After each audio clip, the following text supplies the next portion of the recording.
पूरी दुनिया में ऊर्जा सप्लाई को लेकर छाई निराशा के संकट के बादल छटने की संभावनाओं के बीच एक बड़ी खबर ये आई कि इस वक्त जो स्थिति स्ट्रेट ऑफ हॉर्मुज पर बनी हुई है, आगे आने वाले वक्त में भी अगर यही स्थिति बनी रही तो समस्या का समाधान समझिए। लेकिन जिस तरह से डोनाल्ड ट्रंप ईरान के प्रति बयानबाजी करते हैं और जो रवैया अब तक उन्होंने अपनाया हुआ है, ज़्यादा दिन तक ये चलेगा इसकी संभावनाएं कम नजर आती हैं। हम उम्मीद करते हैं कि ये ऐसे ही बना रहे और जहाज़ इसी तरह से बाहर निकलते रहें।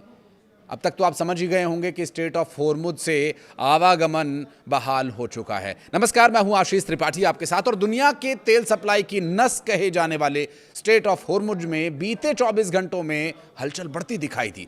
जहाज़ों की आवाजाही फिर से तेज हुई और दूसरी तरफ अमेरिका ने बीच समंदर में एक ईरानी झंडे वाले तेल टैंकर को रोककर उसका रास्ता बदलवा दिया। यानी एक तरफ रास्ता खुलता दिखा तो दूसरी तरफ नाकेबंदी की सख्ती बरकरार रही। सोशल मीडिया पर एक प्रतिक्रियाओं के दौर की अगर बात करें तो यहाँ एक पोस्ट आया जो काफ़ी चर्चा में रहा। दरअसल रॉयटर्स और मरीन ट्रैफिक डेटा के हवाले से भी ये दावा किया गया स्ट्रेट ऑफ हॉर्मुज में कि अचानक जहाज़ों की आवाजाही बढ़ गई है और कई जहाज़ ईरान के ट्रैफिक लेन से गुजरते हुए दिखाई दिए। अब ये तेल बहाली दरअसल अमेरिका चाहता भी है कि नहीं? अमेरिका के रवैये से तो ये लगता है कि वो सिर्फ अपने तेल के जहाज़ या अपने जो उसके सपोर्टिव कंट्रीज़ हैं उन्हीं के तेल के जहाज़ को गुजरते हुए देखना चाहता है, बाकी किसी को नहीं। अब अमेरिका तो उन देश के जहाज़ों को रोक नहीं सकता। तो अमेरिका की कूटनीतिक जो छवि अब तक बनी है वो कुछ इस तरह से है कि वो चाहता है कि ईरान दुनिया के नज़र में ये देश आँख का कांटा बन जाए और वो बन जाए उस कांटे को निकालने वाले वैद्य। ऐसा भला होने वाला नहीं है। अमेरिका ये चाहता है कि जितने जहाज़ रुकें तो उन्हें ये प्रदर्शित किया जाए कि ये ईरान ने रोके हैं, और जितने जहाज़ निकलें उन्हें ये दिखाया जाए कि ये देखो अमेरिका ने ये जहाज़ निकलवाए हैं। अमेरिका चाहता नहीं है कि और देशों के जो तेल के जहाज़ हैं उन देशों तक पहुंचे, क्योंकि अगर वो सही समय पर ऊर्जा की सप्लाई होती रही तो अमेरिका को भला कौन पूछेगा। अमेरिका ये चाहता है कि तेल का पूरी दुनिया में नियंत्रण उन्हीं का हो।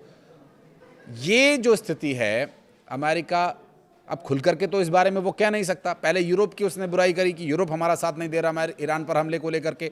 फिर उसके बाद मिडिल ईस्ट में कई देशों ने उन पर दबाव बनाया। कतर और यूएई की तरफ से भी दबाव बनाया गया कि ईरान पर हमला मत करना, नहीं तो ये हमें बहुत मारेगा। और हमारे साथ बहुत बड़ी समस्या ये है कि हम अभी इस चीज़ के लिए तैयार नहीं हैं।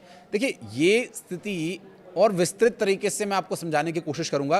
कुछ एक इन्फॉर्मेशन जो महत्वपूर्ण है पहले मैं वो आपको बताता हूं। ईरान की रेवोल्यूशनरी गार्ड्स नेवी ने बुधवार को कहा कि उसने पिछले 24 घंटों में 26 जहाज़ों, जिनमें से तेल टैंकर्स, कंटेनर शिप्स और दूसरे कमर्शियल पोर्ट्स शामिल है, तो इस जलमार्ग से गुजरने दिया गया। लेकिन गार्ड्स नेवी ने एक्स पर एक पोस्ट में कहा कि पिछले 24 घंटों में 26 जहाज स्ट्रेट ऑफ हॉर्मुज से गुजरे हैं। यहां ट्रांजिट आईआरजीसी नेवी की सुरक्षा और समन्वय के बाद हुआ।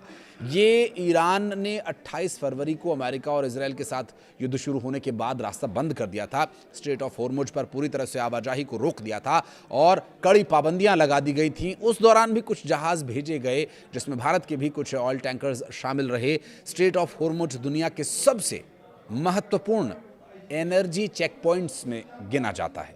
वैश्विक तेल और लिक्विफाइड नेचुरल गैस की बड़ी खेप इसी सकरे समुद्री मार्ग से होकर गुजरती है, जो पर्शियन गल्फ को अंतर्राष्ट्रीय समुद्री मार्गों से जोड़ता है। दक्षिण कोरिया ने इस मामले में बुधवार को कहा कि उसका एक तेल टैंकर सफलतापूर्वक इस हॉर्मुज स्ट्रेट से गुजरा। संघर्ष शुरू होने के बाद ये किसी दक्षिण कोरियाई जहाज का पहला ऐसा ट्रांजिट बताया गया। तो वहीं दूसरी तरफ अमेरिकी मरीन ने बुधवार को एक ईरान झंडे वाले commercial oil tanker MT celestial sea को रोक करके उसका रास्ता बदलवा दिया कि भैया यहाँ से मत जाइए, आप एक काम कीजिए, यहाँ से यूटर्न लीजिए और इधर से निकलिए। तो ये रवैया अमेरिका का है। तो अगर आप किसी को बार बार उकसाएंगे तो वो कितनी देर आपकी मनमानी को झेलेगा? ये अमेरिका को सोचना चाहिए। और इसका परिणाम क्या रहा और अमेरिका की इस हरकत को लेकर अमेरिका में क्या बवाल मचा हुआ है, उस पर मैं एक अलग से वीडियो लेकर आऊँगा, उसे भी आप देखिएगा। फिलहाल आपको बता दें कि अमेरिका को ये शक था कि वो ये जहाज़ अमेरिकी नौसैनिक नाकेबंदी से बचाने की उन्हें कोशिश कर रहा है, क्योंकि 31 मरीन एक्सपीडिशनरी यूनिट्स के मरीन ओमान की खाड़ी में जहाज़ पर चढ़े, उसकी तलाशी ली, फिर उसे रास्ता बदलने के निर्देश दिए गए, या यूं कहें कि मजबूर कर दिया गया। अमेरिकी सेंट्रल कमांड ने यह कहा कि अमेरिकी बल पूरी सख्ती से नाकेबंदी को लागू कर रहे हैं और अब तक 91 कमर्शियल जहाज़ों को नियमों के पालन के तहत रास्ता बदलवाया गया। और सेंटकॉम के मुताबिक अमेरिका सैन्य बलों ने 12 अप्रैल से शुरू हुई नौसैनिक नाकेबंदियों के बाद 4 जहाज़ों को निष्क्रिय भी किया है, यानी ध्वस्त कर दिया, समुद्र में ही उसे समाधि दिला दी। अमेरिकी प्रेसिडेंट डोनाल्ड ट्रंप ने दावा किया कि तेल की कीमतें जल्द गिरने वाली हैं।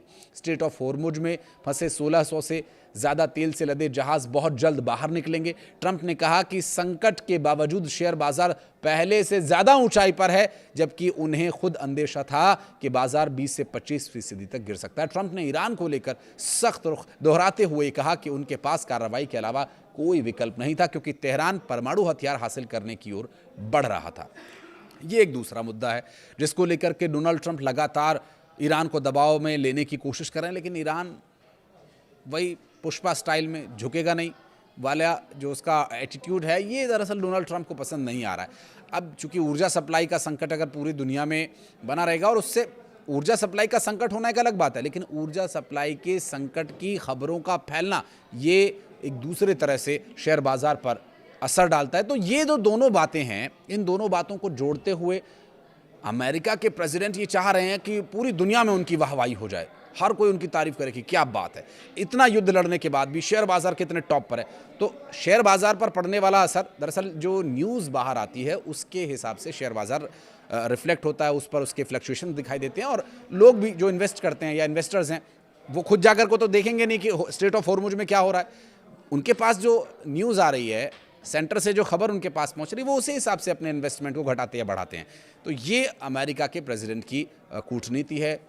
अभी वो युद्ध लड़ने की स्थिति में नहीं है। बहुत सारे वो कारण बता रहे हैं कि ये ऐसा हुआ इसलिए हमने हमला नहीं किया।